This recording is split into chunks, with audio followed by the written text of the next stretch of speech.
இன்றைய ஆன்மீக தகவலை நம்ம பார்க்குறது நம்ம ராசி நல்ல ராசி நிகழ்ச்சியை ஆன்மீக தகவல் நிகழ்ச்சியை பார்த்துட்டு நிறைய பேர் உங்களுடைய சந்தேகங்களை கேள்வியாக கேட்டிருக்கீங்க. அந்த வகையில் ஒரு சில பேருக்கு இந்த நிகழ்ச்சியில் பதில் சொல்ல கடமைப்பட்டிருக்கிறோம். அதில் ஒரு கேள்வி எடுத்துட்டோம் அப்படின்னா, அதாவது பூனை குறுக்க போனால் நல்லதா கெட்டதா, சகுன சாஸ்திரப்படி இதுக்கு ஏதாவது வழிமுறைகள் இருக்குதா அப்படிங்கிற விஷயத்தை கேட்டிருக்கீங்க. பொதுவாகவே சகுன சாஸ்திரப்படி பூனை குறுக்க போனால் நல்லதுனோ அல்லது பூனை குறுக்க போனால் கெட்டது அப்படிங்கிற விஷயத்தை நமக்கு அழுத்தமாக சொல்லலை. ஏன்னு கேட்டிங்கன்னா, அந்த பூனை அப்படிங்கிறது பொதுவாக ஒரு காரியத்துக்காக நீங்கள் வீட்டிலேருந்து கிளம்பும் பொழுது நீங்கள் வீட்டில் கிளம்பின இடத்துலேருந்து 12 அடிக்குள்ளே நல்லா கவனிச்சுக்கணும். அதாவது நீங்கள் எங்கே வீட்டில் கிளம்புறீங்களோ அந்த இடத்துலேருந்து, அது வீடாக இருக்கலாம், உத்தியோகம் செய்யக்கூடிய இடமா இருந்துட்டு இருக்கலாம், அல்லது தொழில் செய்யக்கூடிய இடமா இருந்துட்டு இருக்கலாம், வியாபார ஸ்தலமாக இருக்கலாம். அப்போ அந்த இடத்துலேருந்து இன்னொரு காரியத்துக்காக நீங்கள் புறப்படும் பொழுது நீங்கள் புறப்பட ஆயத்தமாகிய அந்த நாளிகையிலிருந்து ஒரு 12 அடிக்குள்ளே ஒரு பூனை குறுக்க போச்சு அப்படின்னா அந்த காரியத்தில் சிறு தடைகள் ஏற்பட்டு அந்த காரியம் நடக்கும்னு நல்லா கவனிங்க. இந்த பூனை குறுக்க போனால் அந்த காரியமே நடக்காதுன்னு சொல்ல முடியாது.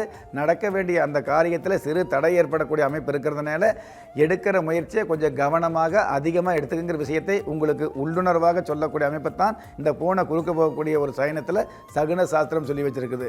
இதில் இன்னொரு விஷயம், அதாவது நீங்கள் ஒரு காரியத்துக்காக புறப்படும் பொழுது பூனை குறுக்க போனால் தடங்கள், அந்த காரியத்தில் வீரியமாக செயல்படணும்னு சாஸ்திரம் எந்த சாஸ்திரம் சொல்லி வச்சிருந்ததோ அதே சாஸ்திரம் தான். அதே பூனை இடப்பக்கமாக இருந்து வலப்பக்கம் போச்சுன்னு வைங்களே, அதாவது வலப்பக்கம் இருந்து இடப்பக்கம் பூனை போனால் நீங்கள் எடுக்கிற காரியத்தில் சிறு தடை ஏற்படும் அல்லது அந்த காரியத்தில் கொஞ்சம் கவனமாக இருங்கன்னு சொல்லியிருக்குது. ஆனால் அதே பூனை இடப்பக்கம் இருந்து வலப்பக்கம் போச்சு அப்படின்னா நீங்கள் போகிற காரியம் எடுக்கிற காரியத்தில் ஜெயம் அல்லது வளம் அப்படிங்கிற விஷயத்தையும் சகுன சாஸ்திரம் சொல்லியிருக்குங்கிற விஷயத்தை இன்றைய ஆன்மீக நிகழ்ச்சியில் அடிப்படையாக நம்ம தெரிஞ்சுக்கலாம். இன்றைய ஆன்மீக தகவல் நிகழ்ச்சியில் செவ்வாய் தோஷம் என்றால் என்ன அப்படிங்கிற விஷயத்தை நிறைய பேர் கேட்டிருக்கீங்க. அந்த செவ்வாய் தோஷம் என்றால் என்ன அப்படிங்கிற விஷயத்தை தான் இன்றைய நிகழ்ச்சியில் பார்க்க இருக்கிறோம்.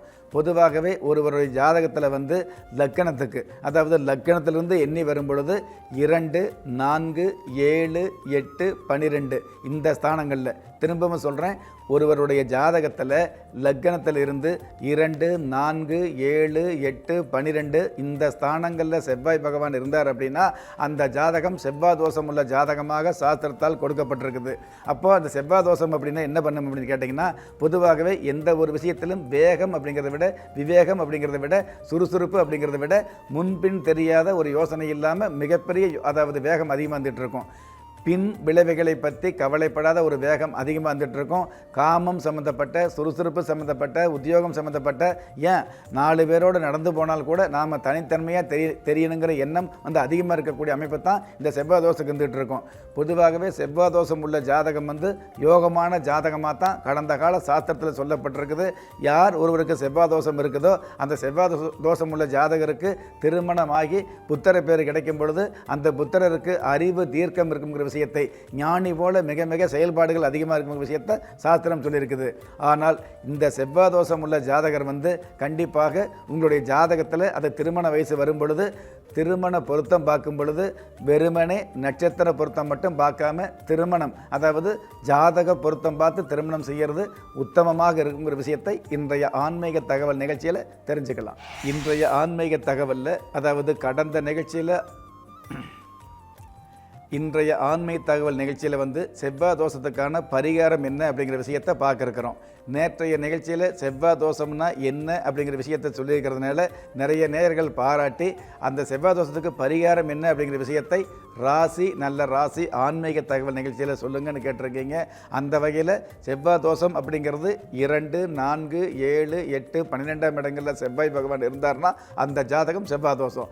அந்த செவ்வாய் தோஷத்துக்கு பரிகாரம் என்ன அப்படின்னு பார்த்தோம் அப்படின்னா, பொதுவாகவே இந்த 2, 4 செவ்வாய் இருந்துன்னு வைங்களே, அதாவது 2, 4, 7, 8, 12 செவ்வாய் இருந்தால் அது செவ்வாய் தோஷம்.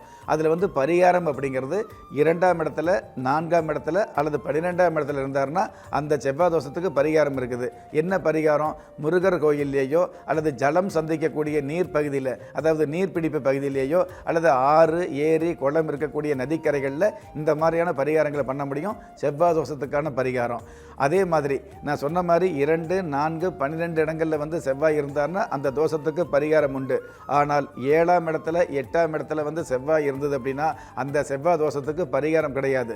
திரும்பவும் சொல்கிறேன், ஆணாக இருந்தாலும் பெண்ணாக இருந்தாலும் 7ஆம் இடத்துல 8ஆம் இடத்துல செவ்வாய் பகவான் இருந்தார் அப்படின்னா அது கடுமையான செவ்வாய் தோஷமாக இருக்கிறதுனால அதுக்கு பரிகாரம் அப்படிங்கிறது கிடையாது. அதற்கு பரிகாரம்னு எடுத்துக்கிட்டோம் அப்படின்னா இதே மாதிரி செவ்வாய் தோஷம் உள்ள இன்னொரு ஜாதகத்தை இந்த செவ்வாய் தோஷம் உள்ள ஜாதகத்தோடு சேர்த்துறது தான். அதாவது செவ்வாய் தோஷம் உள்ள ஒரு ஜாதகத்தை இன்னொரு செவ்வாய் தோஷம் உள்ள ஜாதகத்தோடு சேர்த்தும் பொழுது அதுதான் வந்து பரிகாரம் அமையுது. செவ்வாய் தோஷமே இல்லாத ஒரு ஜாதகத்துக்கு நம்ம பரிகாரம் பண்ணி சேர்த்த முடியாது. 7, 8 செவ்வாய் இருந்தார் அப்படின்னா கண்டிப்பாக செவ்வாய் தோஷம் உள்ள மணமகன் அல்லது மணமகளை தான் திருமணம் செய்யணும். அதுதான் செவ்வாய் தோஷத்துக்கு உண்டான முழுமையான முதன்மையான பரிகாரமாக இருக்குதுங்கிற விஷயத்தை இன்றைய ஆன்மீக தகவல் நிகழ்ச்சியில் தெரிஞ்சுக்கலாம்.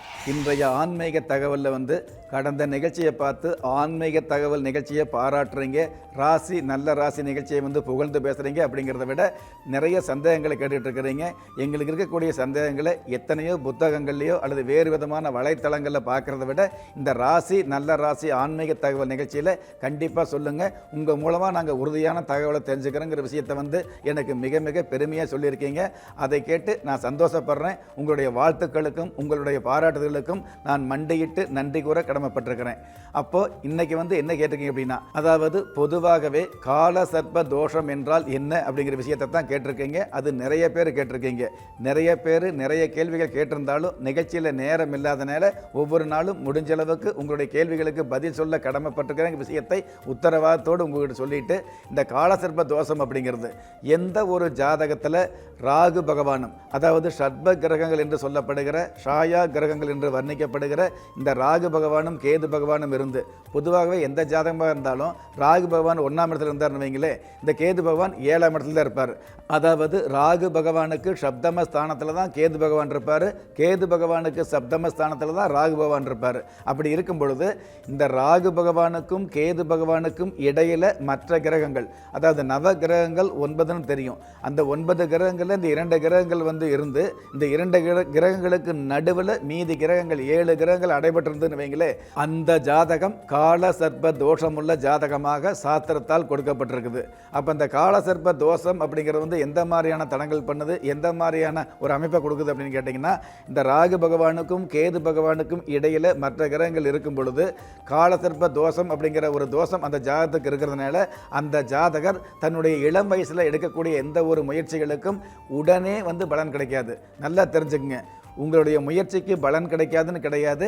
உங்களுடைய முயற்சிக்கு உடனே பலன் கிடைக்காம சின்ன சின்ன தடைகள் ஏற்பட்டு தான் பலன் கிடைக்கும். அதனால் முயற்சி அப்படிங்கிறது வெறுமனே பயிற்சியோடு இல்லாமல் முழு முயற்சியோடு முழு கவனத்தோடு முழு உத்வேகத்தோடு செயல்படணுங்கிற விஷயத்தை தான் இந்த கால சர்ப்ப தோஷம் சொல்லி வச்சிருக்குங்கிற விஷயத்தை இன்றைய ஆன்மீக தகவல் நிகழ்ச்சியில் தெரிஞ்சுக்கலாம்.